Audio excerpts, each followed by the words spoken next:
Hello, everybody. Welcome to the show. This is bonus content for the Uncommon Wealth Partners podcast. Yes. This is me, Philip Ramsey. And I'm Aaron Kramer. We are going to dissect and talk through the actual tech media.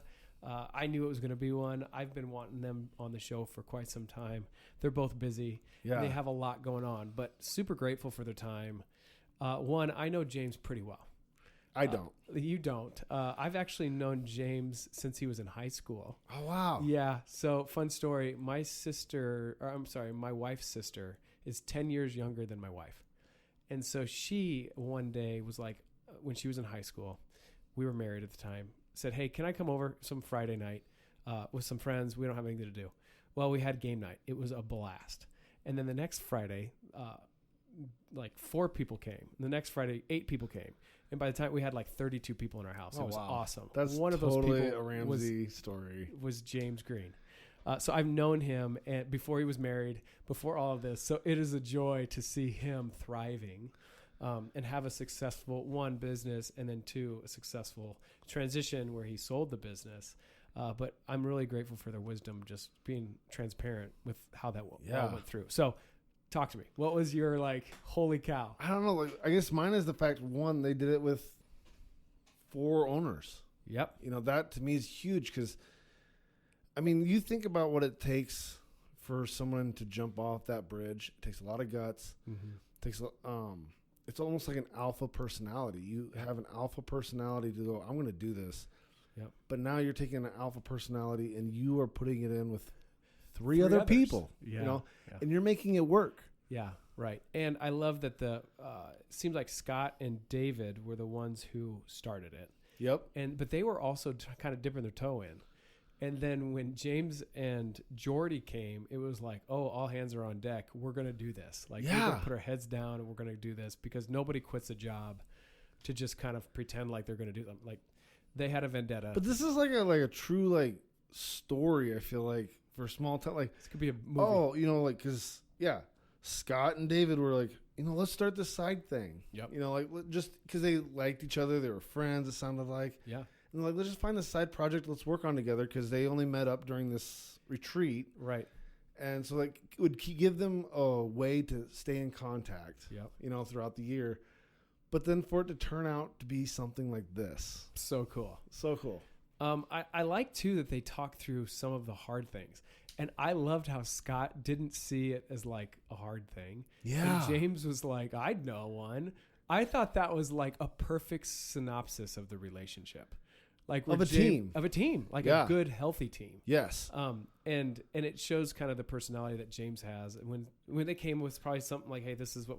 And he really was like, hey, I'm not going to fall victim. I'm going to try to learn from this.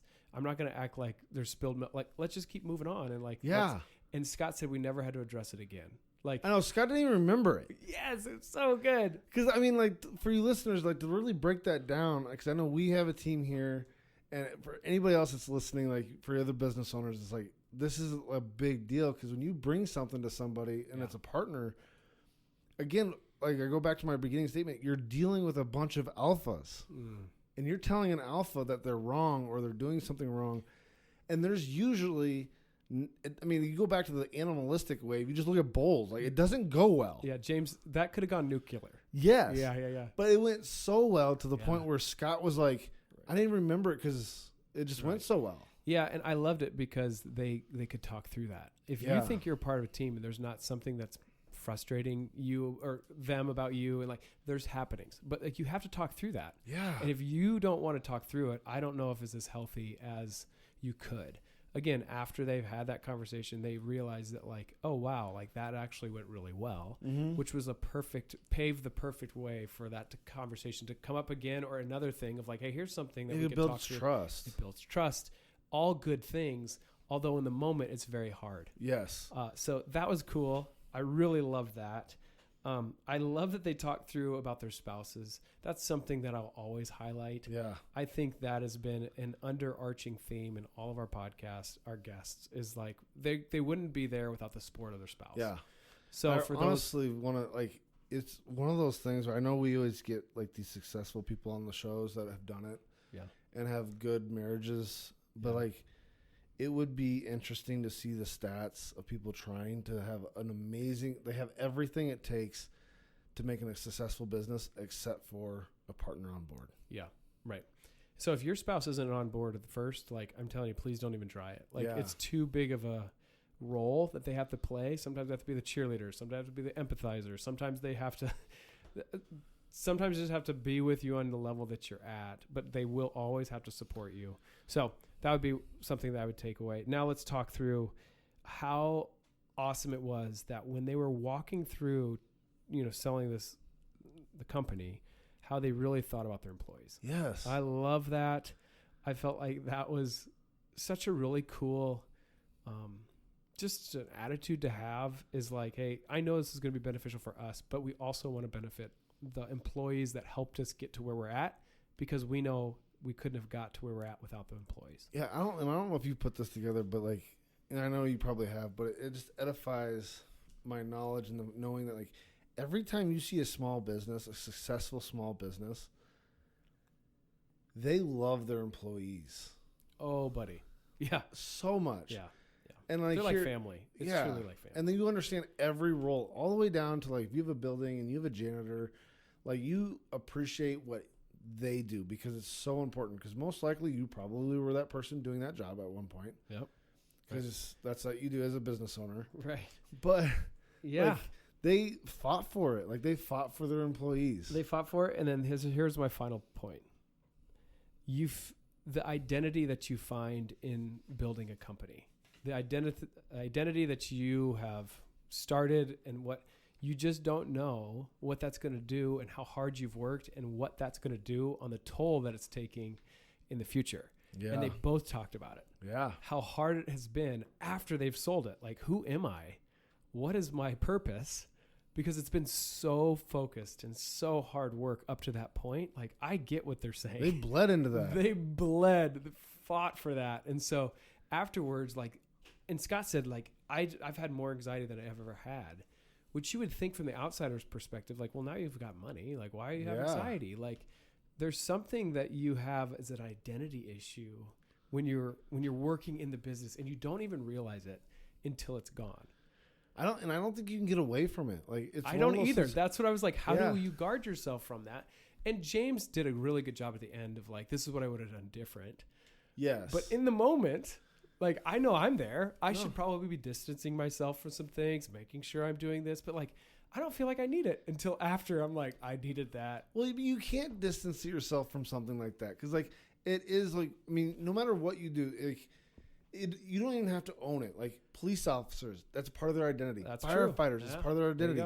You're Spending 40, 50, 60 hours a week doing something every day. It's going to be a part of your identity. Now, let's throw on the business owner side of it, where you've legitimately laid down your lifelines. Well, it's kind of like adoption, or like it's been your child for so long. Now you're giving it to somebody else.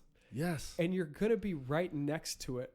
And you're going to be in the same house of the family that you just adopted this business to. Like, horrible analogy. It's not family, but I feel like you bleed, you sweat, you hard work all into your business. And then they give, you walk away with a big check, but still it is your baby. Yes. I mean, to put it in, like, I know we're like digging into this, but it is that thing. Like, so I just moved, right?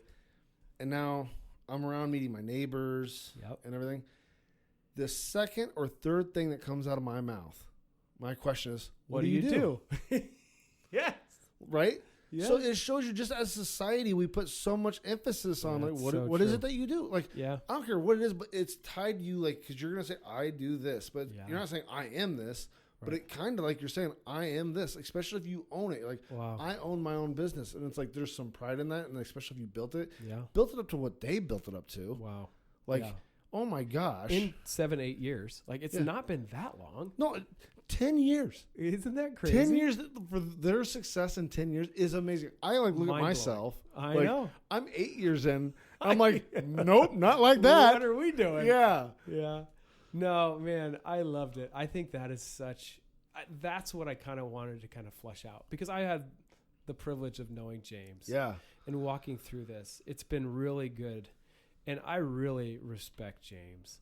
And so to see a buddy really struggling with your identity, and like, I know James, he's a solid believer. Yeah. So he knows who his Savior is. Yeah. But still, there is that identity thing that we all as humans, we, I guess, empathize with having identity and stuff like that. So it's been good for me to watch that. And it's been interesting for, I think, James, most interesting for James.